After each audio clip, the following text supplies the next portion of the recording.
रूस यूक्रेन युद्ध में बहुत बड़ी खबर सामने आ रही है। रूस के सैन्य वाहन पर हमला हुआ है। रूस का सैन्य वाहन तबाह हो चुका है। रूस के सैन्य वाहन को नुकसान पहुंचा है। महायुद्ध ब्रेकिंग हम आपको बता रहे हैं। रूस के सैन्य वाहन को नुकसान पहुंचा है, उस पर हमला होता है और वो आग का गोला बन जाता है। तस्वीरें हम आपको दिखा रहे हैं, आप देखिए भीषण आग इसमें लगी है। बुरी तरीके से नुकसान पहुंचा है इस सैन्य वाहन पर। यूक्रेन में ये सैन्य वाहन था जहां पर इसको नुकसान पहुंचा है। खबर है कि तुर्की में बैठक के बाद पुतिन और जेलेंस्की की मुलाकात हो सकती है। यह दावा यूक्रेन की ओर से किया गया। रूस और यूक्रेन के बीच 28 फरवरी, 1 मार्च और 7 मार्च को भी बात हुई थी, लेकिन उसका कोई नतीजा नहीं निकला।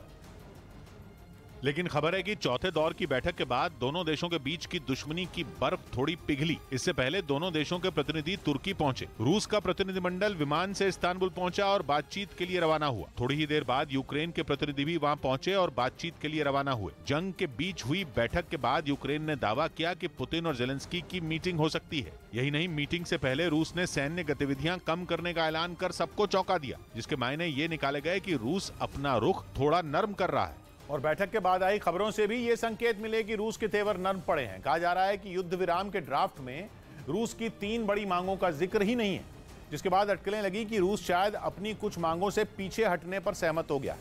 कहा जा रहा है कि जिन 3 बड़ी मांगों से रूस पीछे हटने को माना, उनमें एक ये है कि यूक्रेन में नेतृत्व परिवर्तन नहीं होगा, यानी जेलेंस्की यूक्रेन के राष्ट्रपति बने रहेंगे। वहीं खबर है कि रूस यूक्रेन में उसकी सेना का अस्तित्व बनाए रखने पर भी सहमत हो गया है।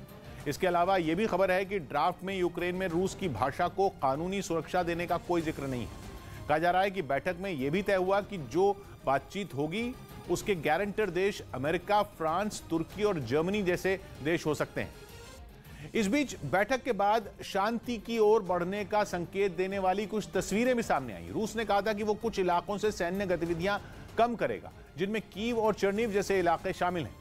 इस ऐलान के बाद कुछ ऐसी तस्वीरें भी सामने आईं जिनमें रूस की सेना यूक्रेन की सीमा से बेलारूस की ओर जाती दिखी। इन तस्वीरों में रूस की सेना के जवान टैंकों पर चढ़कर आगे बढ़ते दिखे। माना जा रहा है कि ऐसा उन्होंने रूस के उस ऐलान के बाद किया जिसमें उसने कहा कि वो कुछ जगहों पर सेना की मूवमेंट घटाएगा। यूक्रेन में मचे घमासान के बीच रूस के राष्ट्रपति व्लादिमीर पुतिन अमेरिका को एक बहुत बड़ा झटका दे सकते हैं। पुतिन की नई साजिश ये होगी कि अमेरिका के लिए एक भी एयरक्राफ्ट बनाना मुश्किल हो जाएगा, चाहे कोई हेलीकॉप्टर बनाना हो, फाइटर जेट बनाना हो या फिर कोई प्लेन। और अमेरिका की कंपनियों के सभी प्रोजेक्ट धरे के धरे रह जाएंगे, जिसकी बड़ी वजह बन सकता है टाइटेनियम। टाइटेनियम अमेरिका के लिए वो दुखती रग साबित हो सकता है जिसके बिना उसके लिए बहुत बड़ी मुसीबत खड़ी हो सकती है। टाइटेनियम की सप्लाई को अमेरिका पहुंचने से अगर पुतिन ने रोक दिया तो अमेरिका की अर्थव्यवस्था को बहुत बड़ा झटका लगेगा।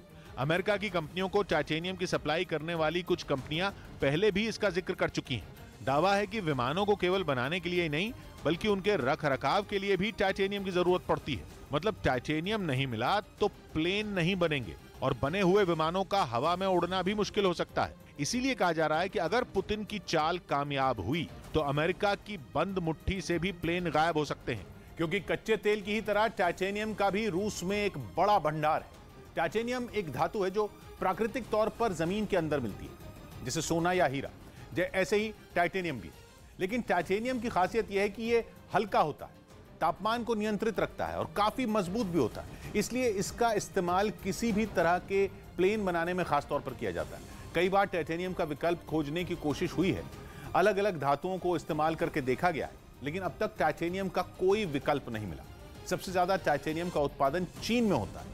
पिछले साल दुनिया भर में पैदा हुए कुल टाइटेनियम का 57% हिस्सा चीन का था, जबकि पिछले साल हुए टाइटेनियम के कुल उत्पादन में 13% हिस्सा रूस का रहा। अगर रूस और चीन दोनों का कुल हिस्सा जोड़ दिया जाए तो कुल 70% हिस्सा इन दोनों मुल्कों का है। मतलब यह कि अगर रूस और चीन दोनों मिलकर टाइटेनियम के भंडार को अमेरिका जाने से रोकने की कोशिश कर लें तो अमेरिका के लिए मुश्किल खड़ी हो सकती है। यूक्रेन ने राजधानी कीव के पास बसे इरपिन शहर को रूस के कब्जे से आजाद कराने का दावा किया, जिसका ऐलान करने के लिए खुद राष्ट्रपति व्लादिमीर जेलेंस्की सामने आए। और उन्होंने दावा किया कि यूक्रेन के सैनिकों ने रूसी सेना को इरपिन से पूरी तरह खदेड़ दिया। यही नहीं, उन्होंने कीव के भी कई इलाकों में रूसी सेना को मुंहतोड़ जवाब दिए जाने का दावा किया। Повертають контроль над українською територією. हालांकि ज़ेलेंस्की ने इस बात से भी इनकार नहीं किया कि कीव के कई इलाकों में रूसी सेना मजबूत पकड़ बना चुकी है। В цій частині нашої області бойові дії тривають. वहीं इरपिन के मेयर ने भी शहर के आजाद होने की पुष्टि की, लेकिन रूस के हवाई हमलों की आशंका को देखते हुए उन्होंने लोगों से फिलहाल वहां नहीं लौटने की अपील की। वहीं यूक्रेन ने यह भी दावा किया कि उसने त्रोस्तियानत्स कस्बे को रूस के कब्जे से छुड़ा लिया है। यह कस्बा यूक्रेन के सूमे शहर का हिस्सा है, जिस पर जंग छिड़ने के बाद रूस ने कब्जा जमाने का दावा किया था। लेकिन अब यूक्रेन का कहना है कि उसने हमले में बुरी तरह तबाह हो चुके इस कस्बे को रूस से फिर छीन लिया है और वहां अब रूसी सैनिकों का नामो निशान नहीं बचा। वहां से जो तस्वीरें सामने आई उनमें त्रोत्सियानेत्स कस्बे में दहशत के बीच जी रहे लोगों ने यूक्रेन के फौजियों का हाथ हिलाकर स्वागत किया। дай Бог, і вроді стає краще. Ми ось прибули у Роменський. रूसी कब्जे के दौरान कस्बे में भारी तबाही मची। हालांकि नुकसान रूस की सेना को भी खूब पहुंचा। उसके कई ट्रक, टैंक और दूसरी गाड़ियां आग में जलने से बर्बाद हो गई। कुछ इसी तरह के हालात त्रोत्सियानेत्स रेलवे स्टेशन पर खड़ी एक ट्रेन के भी देखे गए। हमले में वहां मौजूद अस्पताल भी नहीं बच पाए। इस बीच यूक्रेन के सैनिकों की नजर रूस के 2 फौजियों के शवों पर भी पड़ गई, जिनके इर्द गिर्द वो घूमते नजर आए। यूक्रेन की सेना ने कीव पर रूस के कब्जे के दावे को गलत बता दिया। एक रोज पहले ही रूसी सेना ने राजधानी कीव में घुसने और वहां के कुछ इलाकों पर कब्जे का दावा किया था और अपने दावे को सही ठहराने के लिए एक वीडियो भी जारी किया था, जिसमें रूसी सेना के टैंक और बख्तरबंद गाड़ियां तेजी से कीव में घुसती दिखी थी। कुछ इलाकों में रूस ने दुश्मन के विमानों और मिसाइलों का पता लगाने के लिए रडार तक तैनात कर दिए। यही नहीं, यूक्रेन की सेना के ठिकानों को तबाह करने के लिए मिसाइल तक दागी गई। इस वीडियो को जारी कर रूस ने कीव में घुसने और कई इलाकों पर कब्जे का दावा किया था, लेकिन एक दिन बाद ही यूक्रेन की सेना ने रूस के इस दावे को गलत ठहरा दिया। перший, другий танк, і вони як таргани так. पिछले कई दिनों से रूसी सेना कीव में दाखिल होने और उस पर कब्जा जमाने की हर मुमकिन कोशिश में जुटी है, लेकिन अभी तक उसे कामयाबी नहीं मिल सकी है। शायद अंदाजा भी नहीं रहा होगा कि मुस्कुराकर हाथ मिलाने वाले और खुद को उनका दोस्त कहने वाले जिनपिंग उनकी पीठ में खंजर घोंपेंगे। वैसे सिक्के का दूसरा पहलू ये कह रहा। वही खबर है कि पाकिस्तान में इमरान को कुर्सी से हटाने की साजिश जिनपिंग ने रची। इमरान पाकिस्तान में मची सियासी उठापटक का ठीकरा विपक्ष पर फोड़ रहे हैं। उन्होंने कभी चीन या जिनपिंग का नाम तक नहीं लिया।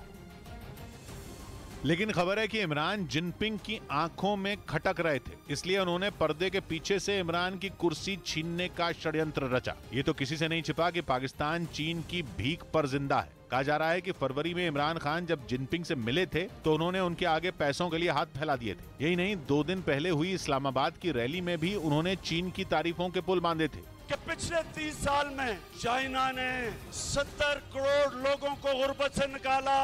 लेकिन खबर है कि चीन इमरान को सिरदर्द मान रहा है, क्योंकि इमरान राज में पाकिस्तान में चीन का ड्रीम प्रोजेक्ट कहा जाने वाला चाइना पाकिस्तान इकोनॉमिक कॉरिडोर यानी कि CPEC पटरी से उतर गया और यही बनी इमरान की सरकार पर संकट आने की वजह।